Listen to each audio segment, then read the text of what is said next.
Hey, good morning, everybody. It's great to be with you all. A little breezy this morning for the morning briefing, but a lovely morning. A great way to start the day, and I'm so happy you decided to share that first cup of coffee with me this morning. As always, it's really a pleasure and an honor to be with you all. Can't thank you enough for everything you're doing for the channel. It is just growing and growing and growing, and we can't thank you enough. Hit that like button, please.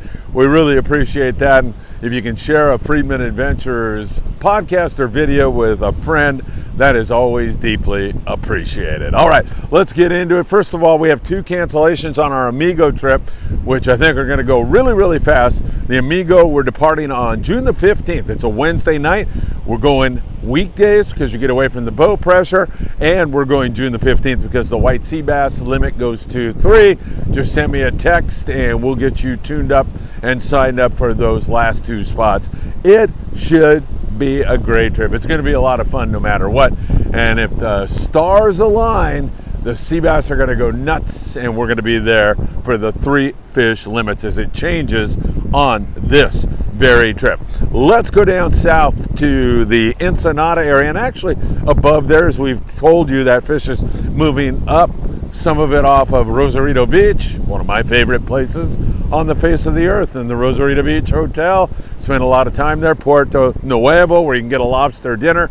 Of course, you're out to sea and you're fishing bluefin. And last night and previous night, man, I'll tell you, that bluefin has settled in again. There is a lot of limit style fishing going on. Remember, I was telling you it was kind of hit and miss. There's still a few misses, but man, it seems like the majority of guys now are on limits at night, fish biting really, really good. It's been a better night bite than anything else.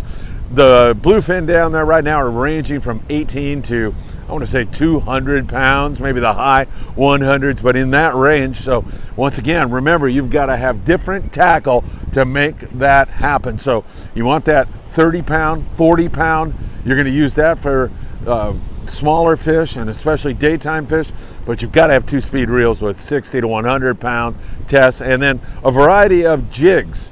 And we've got Sam De La Torre from Island Fishing Tackle in Carson, California, with a great way to organize your jigs. Go back and watch that. It'll change your life. It's such a great way to do things, but a variety of different jigs. Sometimes those 100 grams are working really, really well.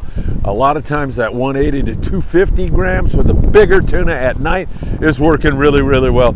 Make sure you have a variety of jigs. Make sure you have at least 2 rods and reels, at least, and you should be in good shape. But again, I've seen several boats limiting out last night and having great bluefin tuna fishing down there in that neck of the woods. Again, those fish are varied in size. Now, the one-day boats, if you look at the cover of today's video, those 4 guys were on board the Grande yesterday. 4 bluefin, all of them over 100 pounds. And I've got to tell you, I'm still just, it's mind-boggling to me that you can get on a boat at 6 o'clock in the morning, go out, come back at 6 o'clock at night and have a shot at trophy-sized tuna like that. Magnificent, giant bluefin tuna. I know a lot of us are jaded. We've gotten used to it. It's no big deal anymore, but I mean, I've been on a lot of 6 a.m. to 6 p.m. boats and come back with sculpin before. So I can tell you right now, I am still very, very impressed. So on those one-day trips, that 6 a.m. to 6 p.m. kind of trip, definitely want to have 30-pound fluorocarbon. There's a lot of kelp patty yellowtail fishing going on down there right now. And if you have the horseshoe and find the right kelp, and remember, that's a numbers game. The more kelps you find, the better your chances. That's why if you're on a sport boat, you might as well join in and look, make sure you're looking everywhere. You can be the big hero if you run up to the deckhand or captain and say, man, hey, there's a kelp out there. You roll over there and nail it and come up with a bunch of forkies, man. There's nothing better than that feeling of finding a kelp and having it produce. Yellows down there on the kelps, I want to say 5 to 15 pounds for the most part. And once again, that 30, 40 pound fluorocarbon, we like optionusa.com. Put in FA at checkout and you'll get a note from Greg as well as a free gift. optionusa.com. That is just a superior way to fish with that fluorocarbon. Now, I've mentioned that We've covered the smaller fish on the kelps. Still need to bring some heavy stuff. And so you want to have that 2-speed reel again, that 80 to 100 pound, 60 to 100 pound. I lean toward the 100. You hook one of those big fish like you saw on the Grande or any of these other giant bluefin, you want to have some heavy tackle on those things. There's a lot of sinker fish, so those 4 to 6 ounce torpedoes are working well. 1.0 and 2.0 size hooks for those kelp patty yellows, much bigger for the bluefin. Really make sure you're tackled up properly. That is half the battle. Being prepared when you walk on board is the best way to make it happen. San Diego yesterday on a one-day trip with 11 bluefin, 27 yellowtail. Nice fishing indeed. A reminder to you all that we have 3 trips on board the Malahini, those 6 a.m. departures out of H&M Landing in San Diego. Make sure you check it out on the Malahini website. We'd love to have you on board. Those trips are always great with my good friend Bill Wilkerson, who is running down there right now. You're definitely going to want to jump on board one of those trips. We have so much fun. Let me talk to you now about the coast. From Ensenada all the way up. Water's starting to warm up and clean up. You know, hopefully we're getting in the right direction, but it's mostly sculpin and rockfish and whitefish with some calico bass, some sand bass here and there. Not a lot, but a little bit up and down. Some bigger yellows every once in a while, like home guard, yellowtail, a little bit of barracuda, all the way up to the Channel Islands. But once again, it's pretty spotty if you're looking for a really good, consistent surface bite. It's getting a little bit late here, so come on, let's get this going. And I think all this wind has taken its toll, although for the most part our coastal region's been very nice for quite some time.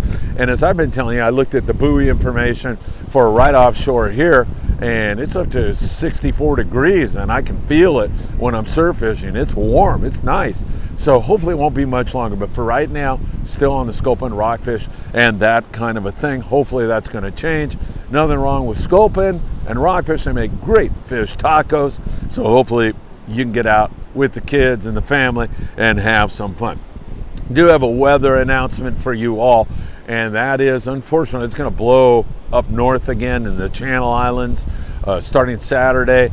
It's going to be fishable in some areas, but unfishable in other areas. It looks like it's going to be pretty nasty once again. Don't want to see that.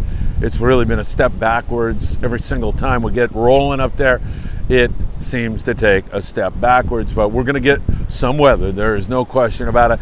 And that weather will affect some other areas. It looks like that San Diego tuna bite's going to be okay. Remember, these are forecasts too, so we'll keep you in touch on these morning briefings if any of this changes. But down there, looks like it's going to be okay. Out at San Clemente Island, looks like that weather will affect that area on Saturday, and then there might even be some weather around Monday-ish. So we're watching that very closely for you, but it looks like it's going to be breezy to say the very least. And also, once again, as we look at Santa Barbara Island, areas like that, it looks like that's going to get a little blow. Catalina looks like it should be kind of okay. Might get a better blow up there on Monday, but again, we'll keep our eyes on it. You should keep your eyes on the weather. At Catalina Island, we've seen some improvement. Water trying to clean up. There's a few sea bass and yellowtail, some bonito over there, a little bit of calico bass. Seems like we're right on the cusp of something happening, so that's why my fingers are crossed that we don't get the wind and then take a step backwards. Again, many boats are over there, Pursuit and other guys are fishing Cat, and it looks like it wants to kick into gear. The reality is some trips are very slow and not producing, and then other times you get like a nice signal, a few nice calico bass, several nice bass, a sea bass, a yellowtail. Just thinking, man, is it going to blow sky high right now?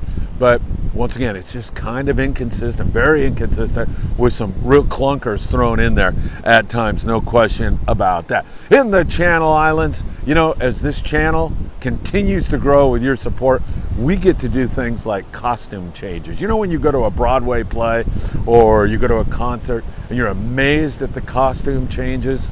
Well, here at Friedman Adventures, we are doing kind of the same thing as we move along and grow steadily. So here we go.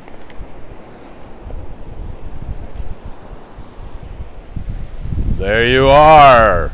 My costume change for the morning. Hey, I got the Mag 12 hat on because on the CJ yesterday, they had nice halibut fishing with 6 halibut, and every single one of them was taken on the 2 baits, by Mag 12. So KJ, thanks for that info, and his baits are really working well up there. He's been supplying us with some baits that we fish lingcod with.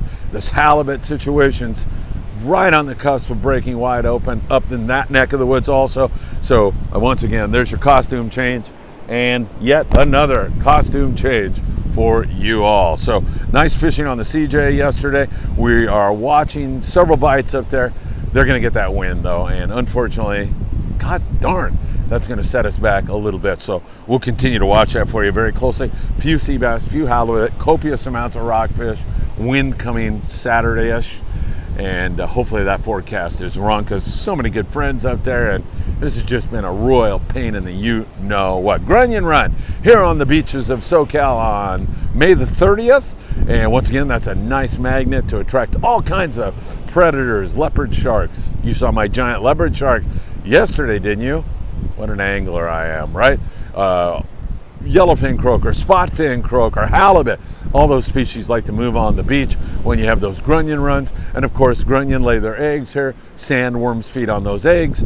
And I'm digging sandworms up because they are such a great natural bait. That San Francisco halibut bite, we mentioned that to you up there in the Bay Area, and that continues to sizzle along.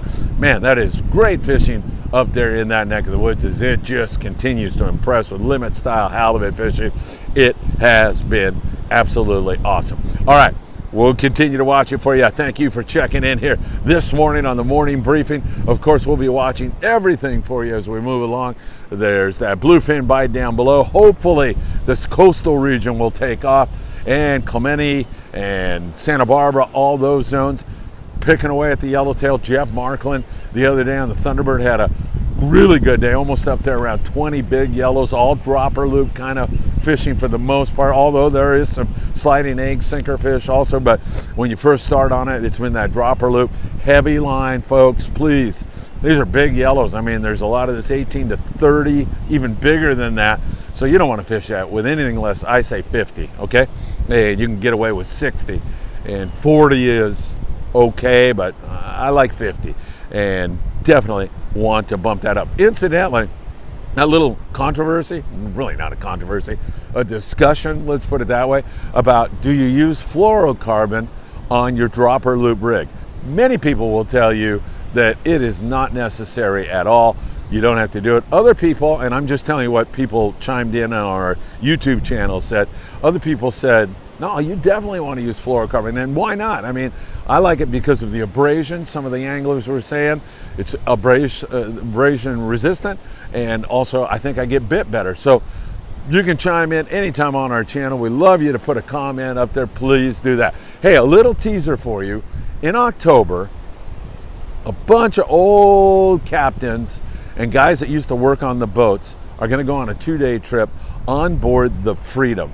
And I am talking about bringing the legends out. I'm on that trip also. Not that I was a captain, but I decked with so many of the guys who are going to be on this trip.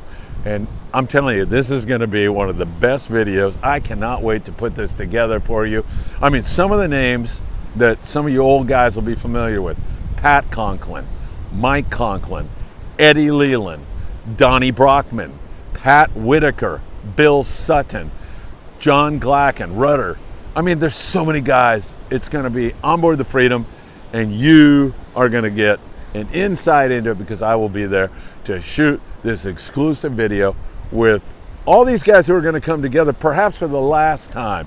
Maybe the last time, because everybody's lives are so busy, and we are getting kind of old, so you never know when you're going to plot when you get to my age. So we're going to have that, and I can't wait. I'll have more information on that, but I know you're going to love it. It should be, I mean, it's going to be a crazy trip. I know that for sure. And that'll come in October on board the Freedom, 2-day trip. There's a whole bunch of other guys I have not mentioned. I'll get those names so you're up to date on that. Thanks for joining us. As always, it's so much fun for me to bring you the morning briefing. Take care, and I'll see you again soon.